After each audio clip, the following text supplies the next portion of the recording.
had the 2024 Road Glide now for coming up on a couple of months, and today I want to tell you what I believe are 7 essential upgrades for the new 2024 Road and Street Glide. Now, there's one upgrade specifically that I think would be really good for you to do on the Street Glide that you don't necessarily need on the Road Glide, but I'll talk about that here in a little bit.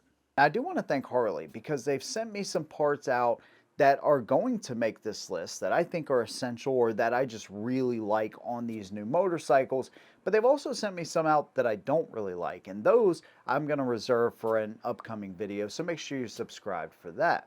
And fortunately, I have the creative freedom to say what I like and what I don't like, talk about the pros and cons regardless of who sends them or if I buy them myself. But I really do appreciate their support. But what I like about this list, most of all, it says not just Harley Davidson parts, but there's actually some parts from Amazon on here as well. So I have a little bit of variety here as far as some cheaper parts and some that are going to be a little bit more expensive, things that you would already expect to be expensive, and then some that are actually new parts that I think are much better looking and much more suitable to these new motorcycles and their styling than some of the bikes of old. So I got a really good list here, and if you like what I do, consider subscribing. Let's go and get into it. Now, the first essential upgrade for this motorcycle is the chopped Tor Pack. Now, I know some of you are thinking, well, on your 2020, you went with the King Tor Pack, and that's absolutely true. I was going for strictly functionality on that bike, and I think what you'll notice when I kind of compare that bike to this year's bike is that that bike I was going after comfort. Now I have to balance what this new motorcycle is, which is more performance touring, right? So I don't want to lose the performance aspect of the motorcycle, and honestly, I don't want to mess with the aesthetics too much of the motorcycle either. Or let me just say, I don't want to ruin the aesthetics, right? So you'll notice some things that I'm not going to do on this bike, and maybe I'll make another video about that. 7 things I won't put on the new Road or Street Glide. But regardless, I went with the chopped Tor Pack because it's going to allow me to carry a few things that are crucial to me personally. And of course, I have to figure out the most important thing, which is my helmet, where to store that. But I'll figure that out here very soon. My backpack, camera equipment, gimbals, all of that stuff, extra jacket, rain gear, all that stuff can theoretically fit up there. Now, of course, my rain gear, I keep that in the saddlebags. But regardless, you can fit a good amount of stuff in the pack.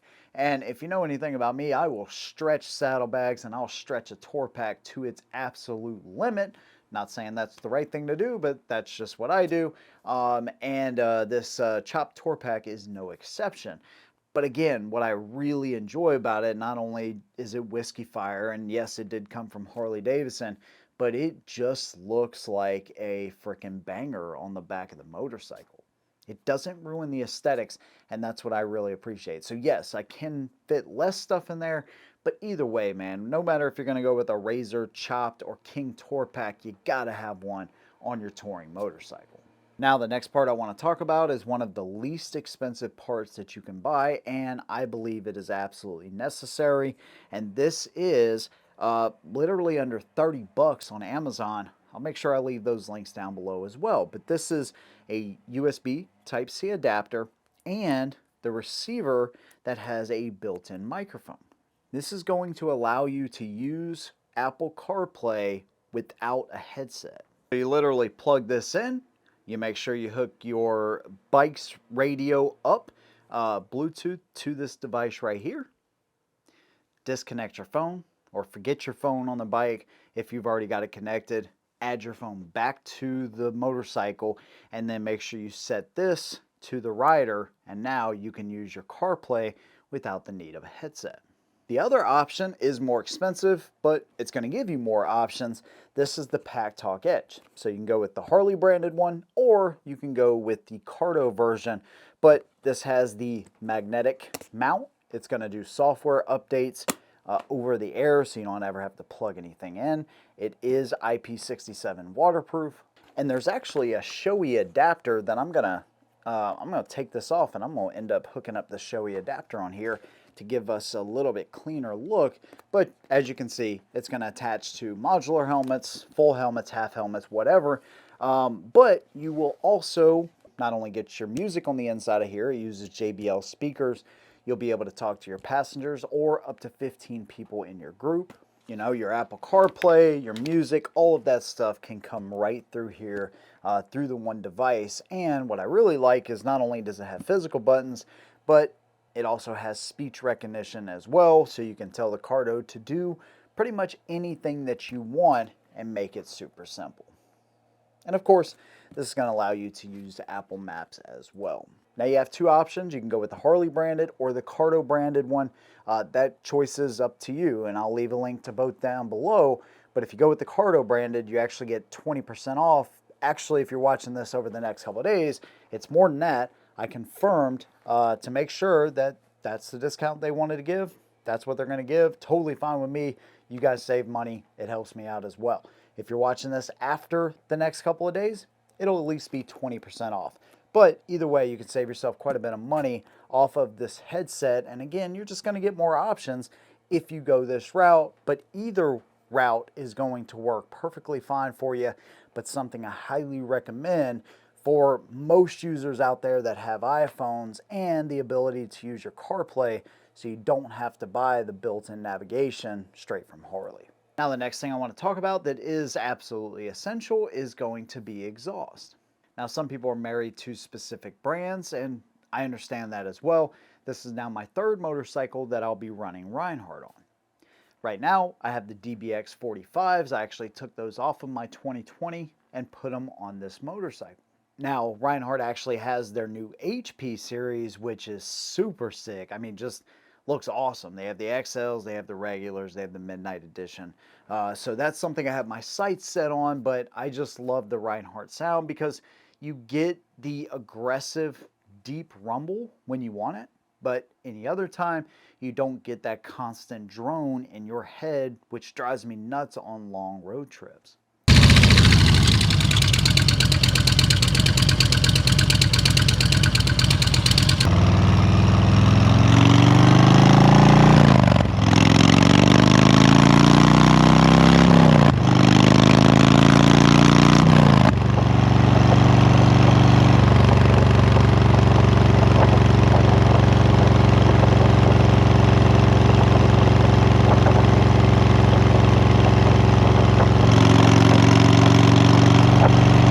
In my opinion, the best balance when it comes to sound and being a little bit more mellow, actually a lot more mellow when you're just cruising down the highway, but just a simple twist of the throttle, and that's going to get you the sound that you paid for.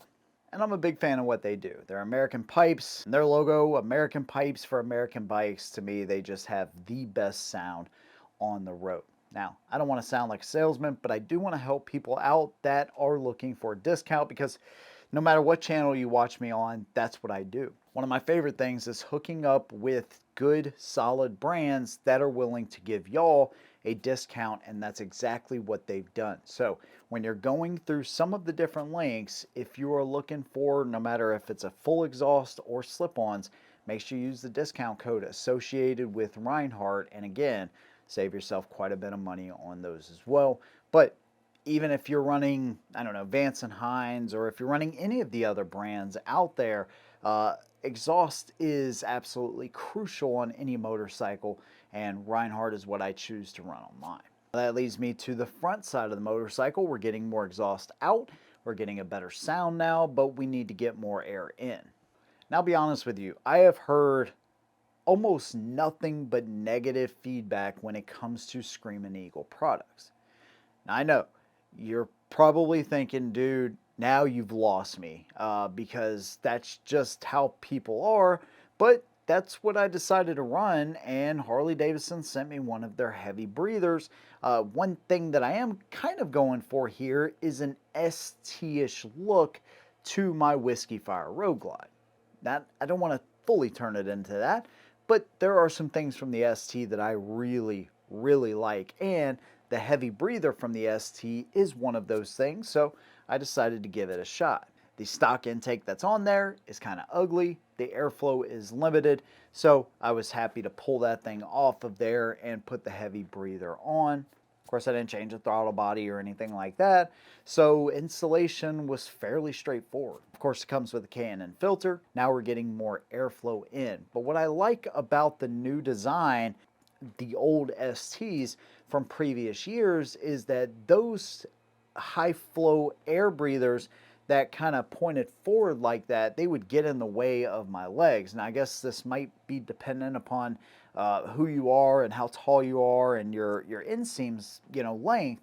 But for me, being a shorter rider, it's just something that I did not like. Well, on the STs, they actually provided a relief cut in there, and on this one, it actually starts to curve a little bit later, so it gives me enough space there to get my legs down and not really have to worry about it. And I still get that aesthetic, because that is one thing that I do like about the STs. I love the aesthetic of, that air intake that's kind of pointed forward. I just think it looks good, but again, I'm not willing to deal with that if it's going to get in the way. So that's why you'll notice on my last motorcycle, I ran the Reinhardt, which was kind of the flat style or the round style, with the billet aluminum and black look. And honestly, I thought it looked really good, but this one gives it, again, more of a performance touring look to it. So again, that's what I'm going for, kind of like an ST, and I wanted to stick with that. And overall, I'm pretty happy with this setup. Now, I matched all this up with the Pro Street Tuner. This is a decision that everybody has to make for themselves, whether you want your warranty intact or whether you want to take a chance if you use another kind of tuner. Me personally, if you know the situation with my motorcycle, I've had some issues with it, and that's something I definitely didn't want to take a chance with. Harley Davidson sent me the Pro Street Tuner, and I was glad to use it. One thing I will say, though, is that I feel like the sound, nothing's really changed there, so I don't see any real performance issues or any reason that I should hate this. Actually, quite the opposite. Now, of course, you can do live data, so you can put the Pro Street Tuner on, you can ride around, it's going to give you all that live data, and then you can actually take a, Y cable. You got to purchase that separate, but you could plug it into your computer, and then you could fine tune, go through all that stuff. Or you can simply hook your phone up through Bluetooth, and it's got predetermined maps already in there, retune the ACM. So obviously I have the exhaust and the intake, and boom, calibrate it, you're good to go. The tune was actually super simple to use, and it's not something I would necessarily say the PowerVision 3 was easy. It was not an easy process. Maybe the PowerVision 4 is a much simpler process, but regardless, I'm not here to trash the PowerVision 3. I think it's a pretty awesome tuner. It just was definitely more complicated to use. So I know that if you do live data, they have different widgets now. So throttle position, battery voltage. If you have the factory O2 sensors, you can also do your live data. I mean, there's just a lot that goes into it, and more than what I understand as far as like the professional side of it. So just, doing a novice tune, which is what I consider myself to be, even though I understand what these parts are and pretty much what they do. All I know is that this thing was easy to use, and I don't see where my performance suffered at all. I don't think my sound suffered. I don't think my performance suffered. Actually, quite the opposite. I feel like the bike is a little bit freer now. So, like I said, I'm not here to defend Screaming Eagle and say that everything they've ever done is just fantastic, but the two products that I have used from them so far seem to do a pretty awesome job. But I know y'all have a strong opinion about this. You can leave those things, no matter if you agree or disagree with me, down below. But I know that running a tune, for sure is something that you definitely want to do once you get more air in and you're getting more air out. And I know that I did not want to affect the warranty on this new motorcycle. So that's the route that I went. Now, a little bonus accessory that I went with that again is not a lot of money, but there's some special rules here, is the new Gremlin bell. So my buddy Mike actually put this on the bike for me, and it's absolutely necessary if you want to keep those gremlins away and make sure that you don't have any issues. To be totally honest with you, it has not worked for me as far as the issues, but I don't think that's the gremlins that are causing the issues. At least I hope not, nor do I hope this is a sign of things to come. But what I can tell you is, even though I have had issues with the motorcycle, I have my bell on there. So either it ain't ringing loud enough or I just need to get a different one. But it is on the bike.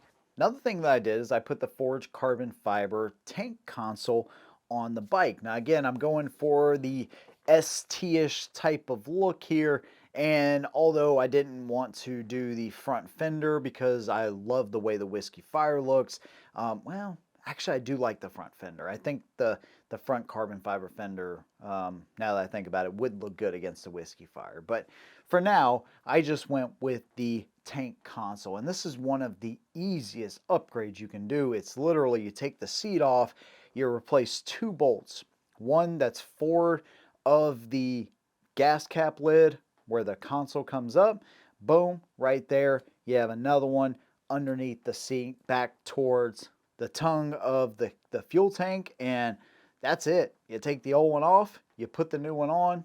Of course, it's, it's got a rubber seal, so you're not going to get anything underneath it. I mean, just a super easy upgrade.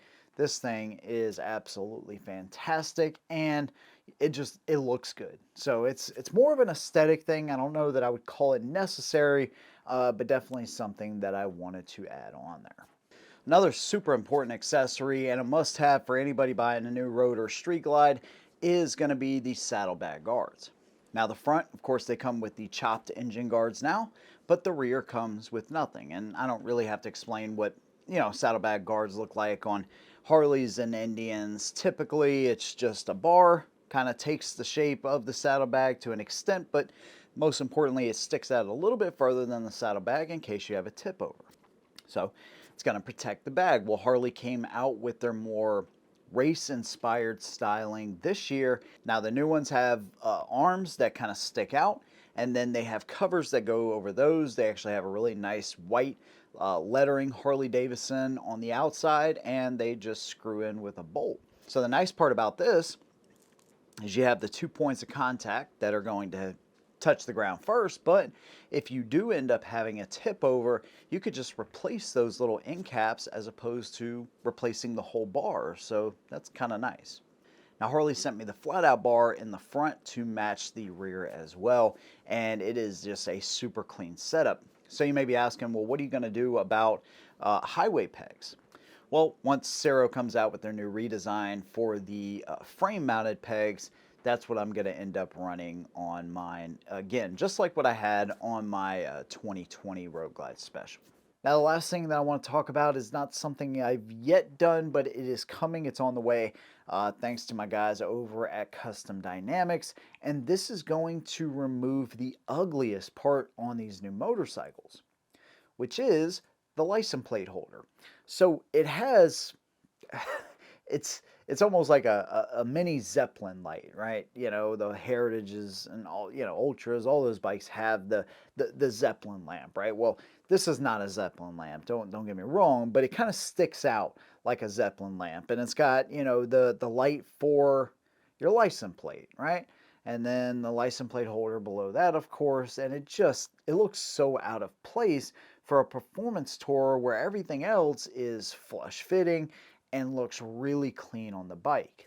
So Custom Dynamics makes one that will get rid of all that crap. It's a plug and play, of course, and it has LEDs built into the frame, and it's going to curve the license plate and kind of curve to the fender as well, which is going to give it a much better aesthetic appeal. Something I think is necessary for these bikes, just to clean up the rear end, because everything else looks really good. So this is not a complete list of everything that I plan on doing on the bike. This isn't even a complete list of everything I've already done to the bike. Again, some of these things I just did not like, and I'll save that for another video. But these are some of the essential upgrades that I think you may need for the 2024 road and or street glide. Now, I promised y'all that I would talk about one thing that you may need on the street glide and not necessarily on the road glide, and that's handlebars. So the new handlebars on the road glide are light years above what they were before. They're much easier to get to. Your riser clamps are no longer underneath the cluster and all that kind of stuff. And I find that they're very comfortable, and you have 27 degrees of rotation where you can actually change those moving backwards or forward. Well, the Street Glide, the bars are relatively unchanged. Now, when we were talking to the engineers at the Las Vegas event for the reveal of these motorcycles, they actually said that most Street Glide owners don't mind the bars. But I didn't mind the bars on my Street Glide, nor my stock Road Glide, until I actually rode on a longer road trip, and that's where I found the limitations of those bars was actually pretty severe. So, all of that said, you may want to take, I don't know, maybe one of these things and do bars instead, or maybe if you're just kind of going around town for right now, you're not doing a long road trip, maybe you don't need to do that. Either way, I think you would probably want to do some kind of bar upgrade on the Street Glide especially, but I don't know that it's necessary on the Road Glide. We went down to Daytona, so I did 800 miles in 3 days. It's not like I did, an iron butt or anything like that. But even considering all that, with my back the way it is, back pain is a different thing. But as far as like shoulder pain and all that, like I had on my first road trip with a stock Road Glide from before, I didn't have any of that stuff like I had it on the other motorcycle. So all I can say is that for me, the way the bars now sit upright and my arms are kind of relaxed, I love the seating position, and I'm hoping that I just don't even have to change the bars unless I see something that comes along that I think is just going to be superior to the stock setup. So with all of that said, again, big thanks to Harley Davidson, big thanks to Reinhardt, big thanks to Cardo, big thanks to everybody that has helped support my channel. And again, I'm going to talk about some of the parts that I just don't like on these new motorcycles for one reason or another. So if you like what I do, consider subscribing. And if you want to join the Shot Squad, you could do that right here on Patreon or on YouTube and support what we do. Again, I have all those links and discount codes down below for y'all. Take advantage of those, save yourself some money, and it's a way to support my channel at the same time. Big thanks to you guys. See you in the next one, and as always, hold 'em down.